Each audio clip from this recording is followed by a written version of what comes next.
Welcome back to English 4.0, the radio show. Let's go!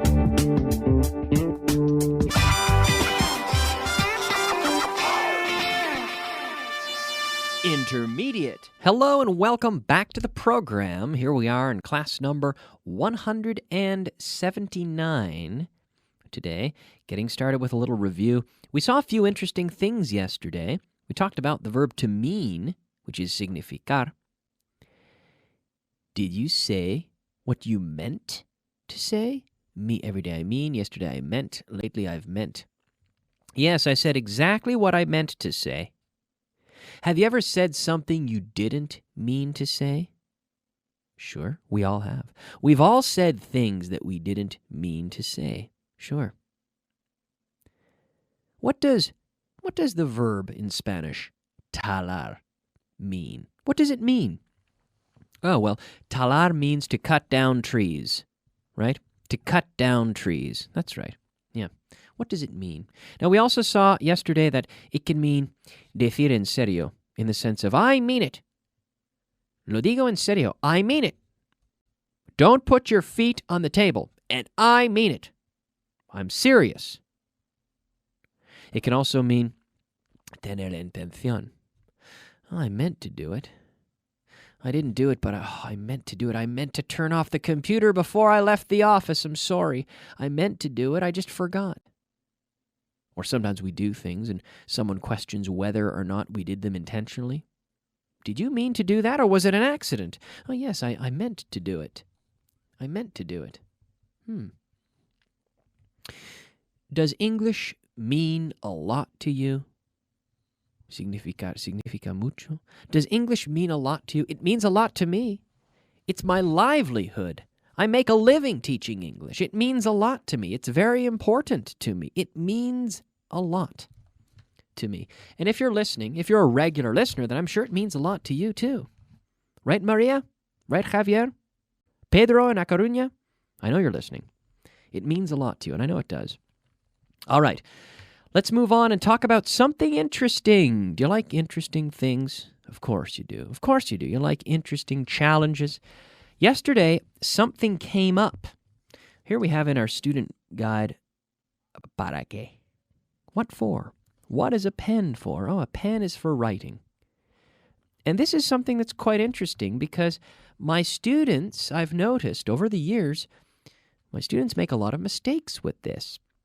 So remember the difference between for and to. And this is something that very often you'll say a sentence and maybe it just sounds a bit wrong and you don't know why. It can very often be a confusion with the prepositions for and to.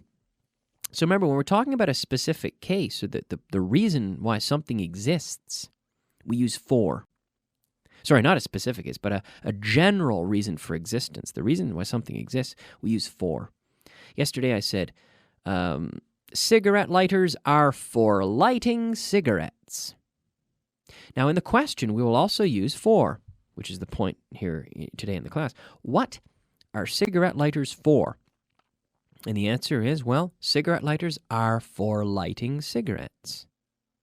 But if you ask specifically, Kyle, what do you use cigarette lighters for? Well, I use cigarette lighters to light cigarettes. Right? What are computers for? Well, computers are for a lot of things. Computers are for making calculations, gaining and sharing information. I would say that's the best use. Sharing information. Computers are for sharing information. What do you use your computer for? Well, I use my computer to email my friends. I use my computer to do my work. I use my computer to connect to people. Now, we can also say, it's not just specifically as in one person or even a group. We can say people use computers to communicate. Computers are for communicating. People use computers to communicate. Lo quiero para mejorar mi inglés. I want it to improve my English. ¿Para qué quieres mejorar tu inglés? What do you want to improve your English for? Para poder comunicarme con la gente. To be able to communicate with people. ¿Para qué es esto? What's this for? What's this for? No sé para qué es. I don't know what it's for. Creo que es para separar las páginas. I think it's for separating the pages. I think it's for separating the pages. Then we have some more more interesting examples here. Esta máquina está diseñada para taladrar agujeros. This machine is designed to drill holes. This machine is designed to drill holes. Esta máquina es para taladrar agujeros. This machine is for drilling holes. It's designed to drill holes. It is for drilling holes. Te contraté para taladrar agujeros. I hired you to drill holes. Okay? And now the question, I hired you to drill holes. The question would be, what did I hire you for? This machine is for drilling holes. What is this machine for? This machine is designed to drill holes. What is this machine designed to do? Okay. Necesito algo para abrir esta caja. I need something to open this box. Esta herramienta es para abrir cajas. This tool is for opening boxes. This tool is for opening boxes. También puedes utilizarla para sacar clavos. You can also use it to remove nails. Para sacar clavos, right? Okay, so very interesting, the use of to and for, but remember, in the question, we always use for. So this tool is for opening boxes. What is this tool for? It's for opening boxes. I use it to open boxes. What do you use it for? Oh, I use it to open boxes. You can also use it to remove nails. What can you also use it for? Okay, so in the question, we're always using for. What for? What for? All right, let's move on now and take a look at a word that I just said, but yes, it is our word of the day. Word of the day. Yes, ladies and gentlemen, it is time for our word of the day. And I just said this tool is for removing nails, clavos, and there we go with our word of the day, nail, clavo, nail, N-A-I-L. Now, a nail, is also, the uña is a fingernail. Fingernails. Yes, so nail is clavo, and then also a fingernail, una uña, right? Nails. So, yes, I'd rather be a hammer than a nail. I would rather be a hammer than a nail. Yes, I'd rather be responsible for actions rather than be subject to someone else's decisions, I think. Hammer and nail, martillo, and nail, clavo. Nail, N-A-I-L. All right, let's move on now into some new content. For today's class, we have Cuanto más. Cuanto más estudias, más aprendes. The more you study, the more you learn. Cuanto menos estudias, menos aprendes. The less you study, the less you learn. The more you eat, the more you gain weight. The more you eat, the more you gain weight. The more you eat, the fatter you get. Is it true that the more you work, the more you earn?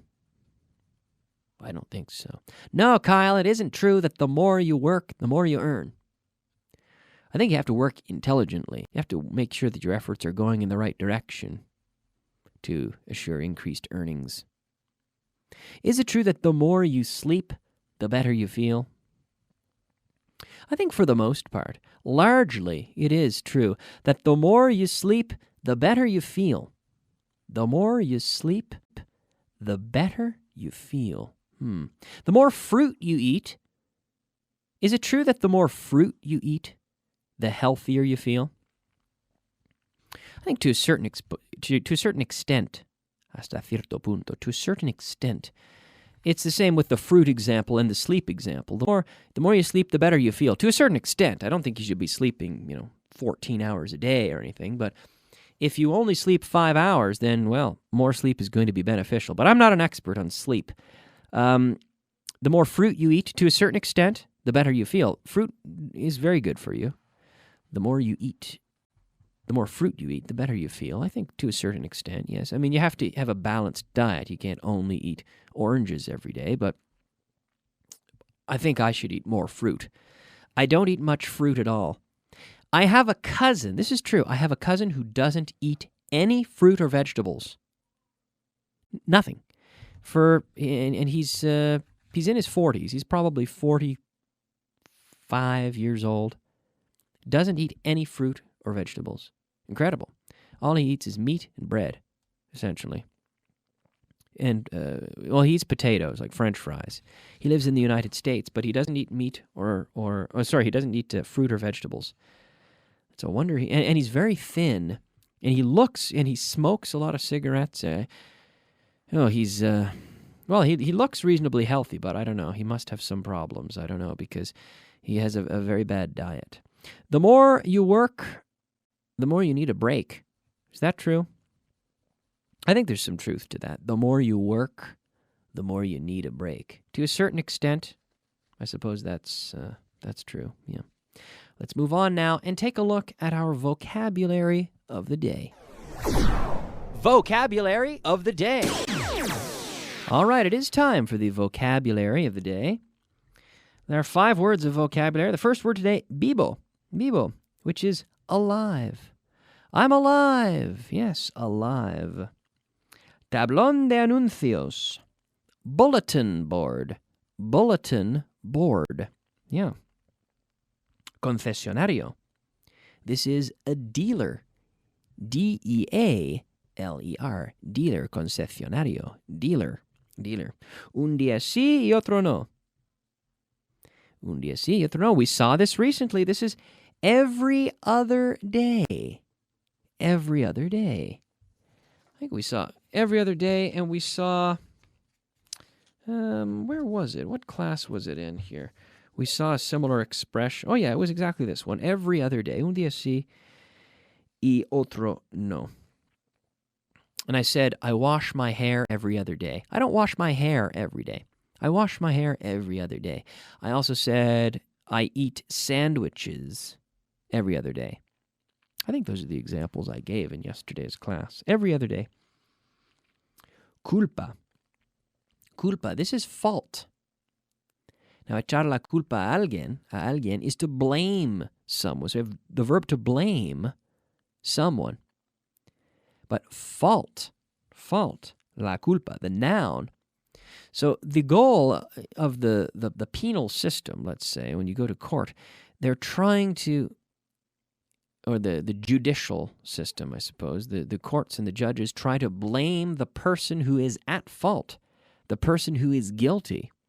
They're trying to blame those people for crimes and for breaking laws and breaking rules, violating regulations. But sometimes people get falsely accused and they get blamed for things that they didn't do. In that case, they would say, don't blame me because it's not my fault. Don't blame me because it's not my fault. Blame him. It was his fault. He broke the window. Don't blame me for breaking the window. Blame him because it's his fault, because he did it and I didn't. Right? So to stop blaming me. Echar la culpa, to blame. But our word here, the 5th word of vocabulary, is fault, which is la culpa, which is the noun fault. Okay? Now, as we move on into the very last piece of today's class, we have something that we've essentially the same as what we've just looked at, except a little bit different. We have adjectives and adverbs here. The faster you drive, the sooner you arrive. So we saw the structure, the more you study, the more you learn. But here with the adjective or adverb with the ER, the faster you drive, the sooner you arrive. Cuanto más. Also, the more you study, the more you learn. The more important a speech is, the more nervous I get. The colder the water, the more difficult it is to swim. That's true. Do you think that's true? The colder the water, the more difficult it is to swim? I think so. Yeah, where I come from, the water's very cold, probably 15 degrees Celsius. But I grew up swimming in that water. When I was young, I used to go into the ocean in Canada. The water was 15 degrees, but when you're young, you don't mind. But now I go there, and it's very difficult for me to get in the water because it's too cold. The colder the water, the more difficult it is to swim. The more expensive... Is it true that the more expensive the watch, the longer it will last? The watch, the reloj, the watch. No, I don't think so. No, Kyle, it isn't true. It's not true that the more expensive the watch, the longer it will last. I have a watch that... Well, I've had this watch that I'm wearing today for 8 years. It wasn't very expensive, but it's a good watch. But it will probably last as long as any other normal watch, I think. It's a good watch, but it wasn't very expensive. Of course, if you spend $10 for a watch, it's probably not going to last very long, but the faster you drive, is it true that the faster you drive, the sooner you arrive? If you're safe and you don't get stopped for a ticket and you don't have an accident, I suppose it would be true that the faster you drive, the sooner you arrive. But I don't encourage people I don't encourage people to drive too fast, right? You have to be reasonable. Stay within the speed limits, ladies and gentlemen. If you're out there on the road right now, don't drive too fast. Keep it safe. Better to arrive 5 minutes late than not to arrive at all. Okay? Is it true that the bigger you are, the stronger you are? No, I don't think so. I have a few friends that are very big, but I don't think they're very strong. I also have a few friends who are quite small that are very strong. So is it true that the bigger you are, the stronger you are? I don't think so. Most people would expect that, but really I don't think so. Anyway, we'll review all of this tomorrow. We're out of time, ladies and gentlemen. Just like that, all good things must come to an end. So I hope you'll tune in again and join me for tomorrow's class at the same time. But I do recommend that you keep listening because I'll be back in about 3.5 minutes with the advanced portion of today's class. So lots more to review, lots more to learn. Keep listening. My name is Kyle, and I will see you soon. Bye-bye.